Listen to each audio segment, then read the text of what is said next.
full bit of rugby, and Blaine, Scully and Teal were absolutely pumped up. You've all been to a World Cup before, but there are quite a number of players on the roster who haven't. Do you prepare them for World Cup, or is it just like any other assembly? That's Mike first. Well, it's certainly more special than any other assembly. If you haven't been there, there's no way to prepare for what you're going to get. I think especially as an American or a Tier 2 team, you just don't get this type of fanfare very often.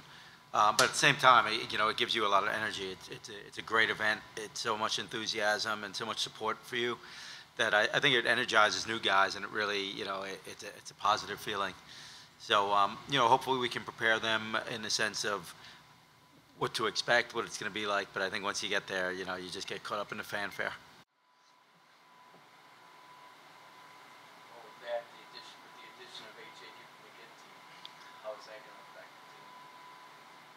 I think throughout the summer, his addition has been really positive. It's given us another dimension, another way that we can play the game, a more effective way. And I think people playing around him have benefited from his ability. So, it's been a good summer for us and for AJ to break into the squad and players to learn the way he plays. Stepping into the captain role, how do you think your leadership roles are emerging, and who do you see on the field stepping up as like key players that are leading on and off the field? Yeah, I think pretty big shoes to fill, but it's been an interesting experience. We've got a bunch of guys in the squad who are experienced, obviously to my left and to my right. A lot of great leaders in the team, so it's not really a case of one of us having to step up. I think it's a whole group of us. Samu obviously is not here as well, who's a big player, played in Europe. And so between us, I think we're trying to just create a good, hard-working environment. And I think, as Blaine often likes to say, I think we're collaborating pretty well. For your first game against Samoa, what do you think are going to be the biggest challenges? I think straight away, their physicality. In that first game, they were a bit dominant over us in that regard. And they've got a few new players that will have brought into the squad, a lot of talented players, but we believe if we play the kind of game that we know we can play, then we can cause them a lot of problems. And it'll be an exciting game for us. It's a really fantastic start to the World Cup because there are two teams, I think, that whoever wins that game has got a great opportunity to push on in the group stages. So it's a pretty big game.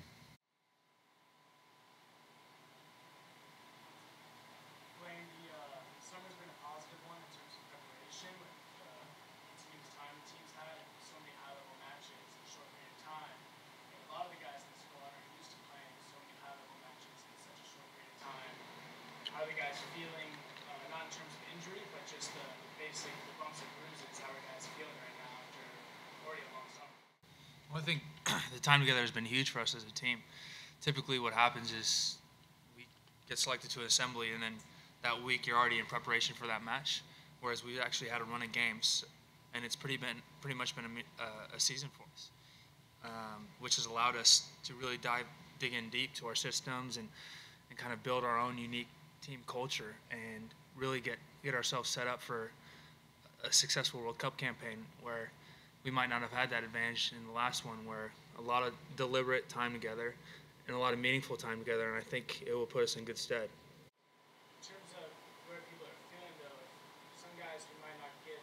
A lot of high-performance type games, how are their bodies reacting to this summer as far as playing against some really physical sides? Well, I think it's huge because, like I just mentioned, typically we have to get ready for assembly, so that jump up in competition is tough.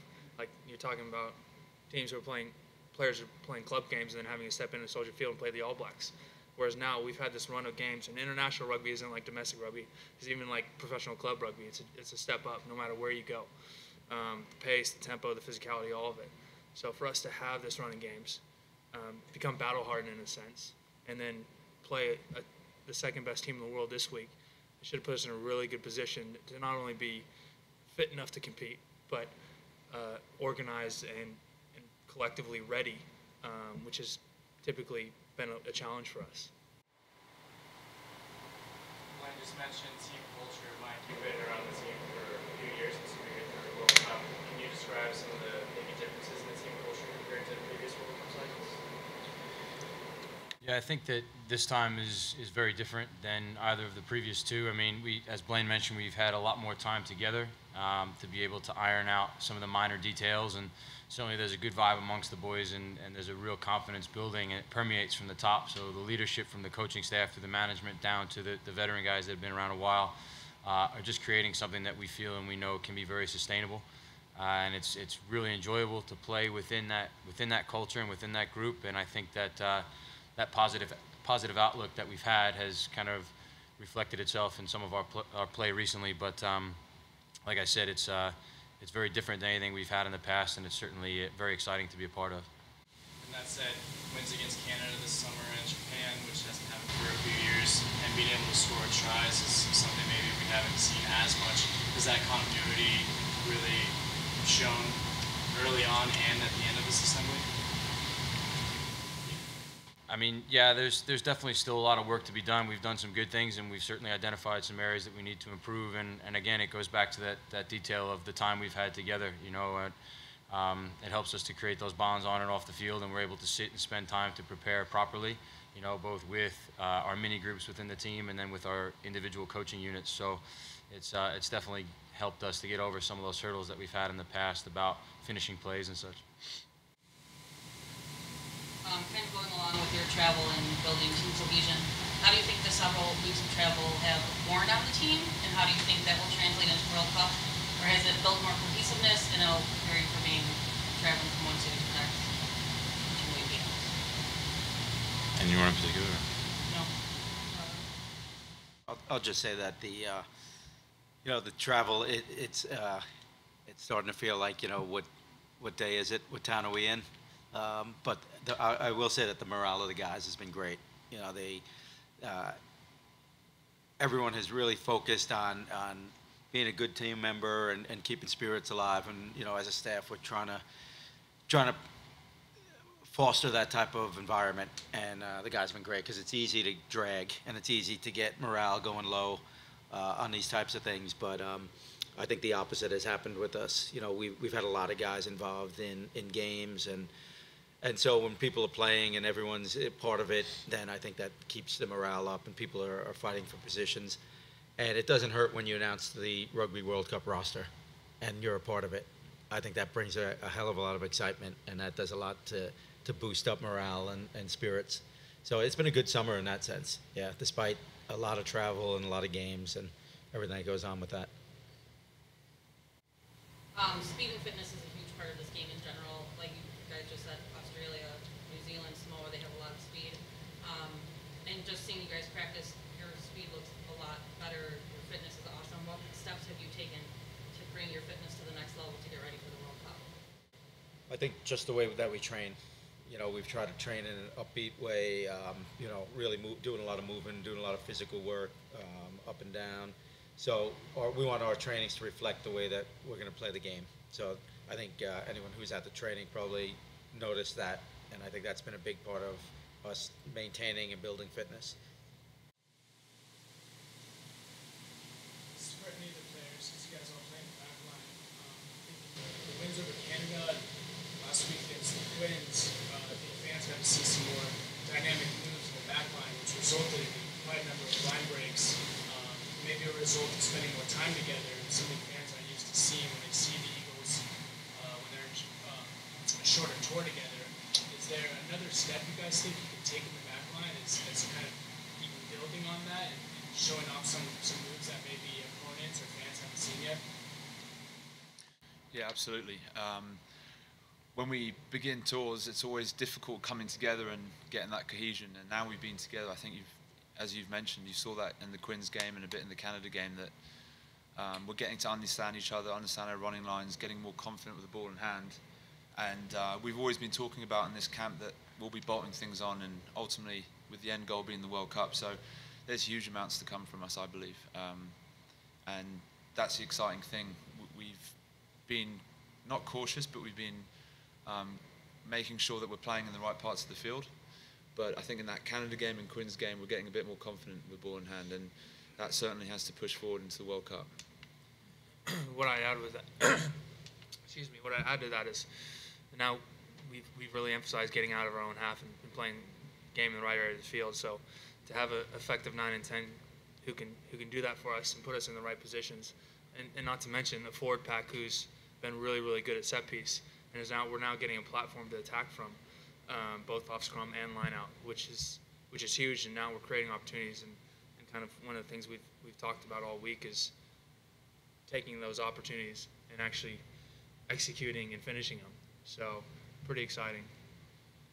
Just to add on to what Blaine's saying there, from my perspective, being involved with both the forwards and the backs, I mean, obviously the backs have put on some really exciting stuff recently, and they've worked really hard collectively as a unit to do that. But I think it's definitely worth emphasizing just how important our forward pack has been through all of this. I mean, they've, over the course of the summer, made leaps and bounds collectively together. You know, the leadership group within that squad is class, you know, and they've really set a great platform for us to be able to work from. And so from our perspective, you know, the trenchmen have been doing their job and really giving us the ball that we need to work with.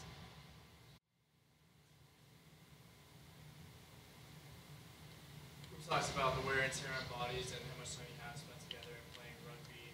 As a staff, can you talk a little bit about maybe the mental side of things? Obviously, we know the world-class physios and doctors that you have on staff, but more how to keep everyone fresh in mind.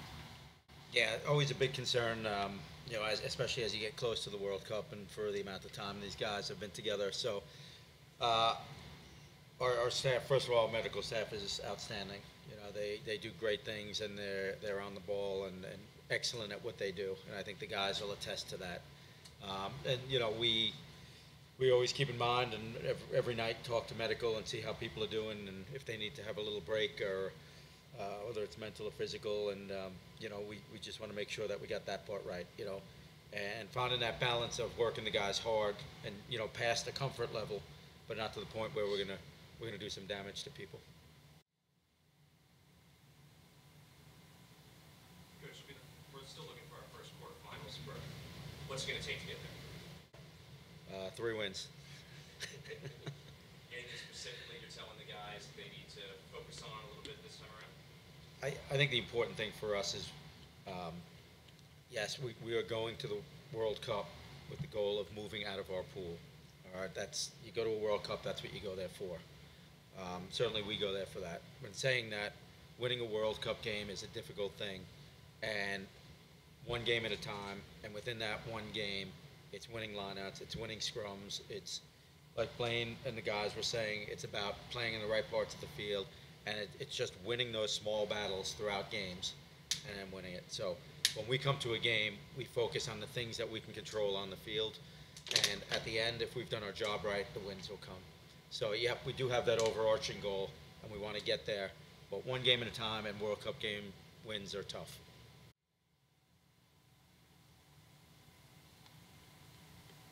Chris, you spent time in England playing, you also spent time in England playing. Do you have some sort of home support there almost, as well as some family and friends going over? Yeah, there'll be some family over there, like most of the guys, I think. But the fact it's been played in England doesn't make a huge difference for us, apart from that. I guess Blaine and I have both played in the Gloucester, the Shed, where we're playing our final game against Japan. But you know, those things don't play on our mind too much. Coach, you've got some young front row players. How valuable was that experience against the likes of Adam Jones and Harley? Yeah, I mean, this is what the young players need, you know, especially the American young player who week in and week out isn't going to get tested the way an overseas young player would be. And for our young props to play against veterans like that is outstanding. That's the measuring stick. You know, this is the best in the business at that position. And how difficult was it for you to perform against him? Why? What did you take out of it? So really, really good for our guys to play against the likes of those players. Coach, in American football, we kind of have these games, or this term called cupcake games or paycheck games. Let's say, for instance, University of Alabama versus South Alabama. With these games, such as New Zealand and Australia, how important is it for you you guys actually have a good showing. So people actually want to look at these games as just another game for some of these bigger squads to kind of beat up on the USA team. Yeah, it's a big one for ourselves for a measuring stick. You know, it's we've been together for a long time, and the way we're going to measure it is what was our performance. Did we get out there and do the things we wanted to do? Did we lose or win against an exceptional team? And did we play the game right? If we lost, did we get out there and play a good game of rugby and lose to a better team? If we win, did we put in obviously we put in an exceptional performance. So for us, it's going to be a measuring stick of how far we've come this summer and how we're competing against the best in the world. And we'll look at our performance and see if we're satisfied with it at the end of it. Chris, the number of different personnel looks that you guys had in the last couple of months, how well are the amateur players gelling with the professional players? Yeah, it's been an improvement because, like we've been talking about, the common theme is we've spent time together. So those domestic guys have been able to come and hopefully get some experience of us, and vice versa, to be honest. So I think now we're starting to gel a lot better than we would have done in the first couple of weeks. So yeah, I think it's certainly an improvement, and it's tough for them because they're coming from a domestic rugby background, and we're playing against the second best team in the world. So there's a big jump, but I think through the coaching, through the sessions that we've been having, raising the tempo, the emphasis on our tempo, talk about the fitness and the speed, I think we're starting to gel and we're starting to raise the standard, and everyone's hitting that level now, which is where you need to be in the World Cup, because ultimately it doesn't really matter if you're a domestic player or if you're a professional. When it comes to the World Cup, you're one team, and you've got to compete together, and that's the bottom line. So for your players who haven't gone to World Cup yet, you more veteran players, what's like one piece of advice that you would give them stepping into this? It's a tough one because, you know, as Tolk said, you don't really know what it's like until you've been involved. And I think we've talked a little bit about just seizing the opportunity, you know. You don't really come around that often, obviously, goes without saying. And it's just about seizing that opportunity, making the most of your time. It's a tough one because you don't really know until you're there. I think Chris threw it right on the head. It's seizing the opportunity. You know, you've achieved such a great milestone in your rugby career, and now don't let it overtake you. Don't let it beat you down and overwhelm you, but get out there and seize it. You're there, and go with it. I think that's the biggest thing, is not to be overtaken, overwhelmed, and that's really important. Coach Tolkin, with Kruger playing with such poise when he came on against the Quins, and Falau having some nice moments wearing the 10 jersey, did that ease any nerves regarding maybe depth heading over to England at a couple of important positions there?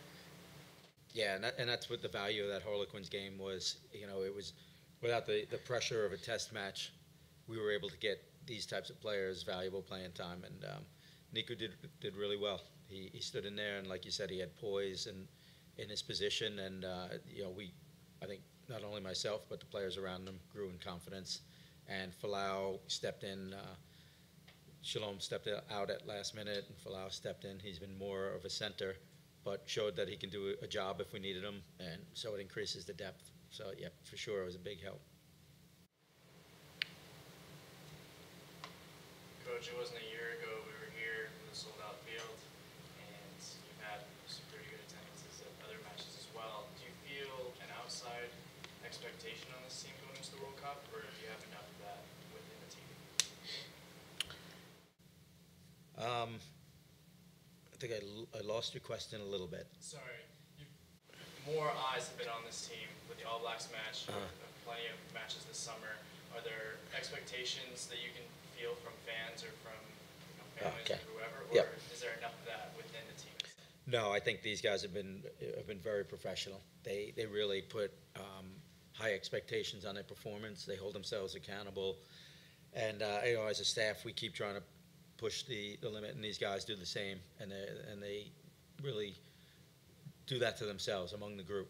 They have high expectations, and they want to keep performing. So in terms of the fans, you know, it's great that we've been seeing them in more and bigger numbers on a consistent basis, and there's no doubt we want to give them a good performance to look at on the field. It's an important part of American rugby. We're at a good juncture right now where a lot of kids are looking up to these guys on the team and saying, I want to play like him, I want to be Wyles and Petri and Scully, etc. And if we can give them a good product, an entertaining product and a winning product on the field, that really helps a lot. So, that's the gravy on it. Blaine, you and Tolkin are established professional wings. What do you do? How do you help Brett Thompson in his act test? Well, I think you take every moment you can to kind of sit down with them, like, this is how we do things. And I think it's really important, and something that we're pretty good at this team is as younger guys filter in, and it's the nature of sport. You have guys come in, and you guys have guys leave. But it's really important that once a guy is selected to be on the team, that he's given every opportunity to be successful. And there's a lot of onus and responsibility with being a senior player on this team, because it's not good enough for you to go out and do your own performance and look after yourself. Well, that's really, really important. It's also a responsibility to look after these younger guys and get them on the same page, embrace them, help them in any way you can on the field, and culturally show them how we do things and how USA Rugby does things. And I think it's been a really important part of this team's development this summer, especially where we talked about collectively. It's just one team. We don't divide between amateurs and professionals. Our amateurs carry themselves in a very professional way, and just because you don't get paid doesn't mean you're not a professional. We have guys on this team who bust their ass to be here, and they're really important to what we do things. And it's one team, and we have that mindset day in and day out that we're in this together. And we don't want a tiered system where it's some players are looked more highly upon than other players. We want one team, everyone's an equal, and really it's about giving back to the middle and making the best experience we can possible. Coach, thinking of guys like Manoa and Dolan and Lavala, a lot of guys in the forward pack can move around and play at a high level. When it comes to selections for you and your staff, is it more about selecting based on individual form or looking at the matchup and plugging in guys based on who your opponent is? I think it's matchup, and do you want to bring more of a physicality to the game? You might play a team where you want more mobility. So it's definitely, I think at this point, these guys are in excellent condition. They're at the top of their game. So I think you don't have to worry too much about that, but it is more of a matchup thing that we'd look at game to game. And I've been in both positions where you only have 17 guys to really choose from, and now where we have a full squad of everyone that we trust, and it's a nice feeling to be in.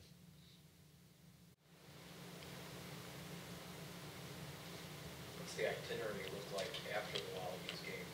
You guys head straight to England? No, we're going to have guys will have a few days off. I know some people will travel home for a couple days, come back. A bunch of people will stay in Chicago, but basically we have 4 days off, and then a couple of trainings just to keep things fresh, and then we're off September 11th. We take off for England.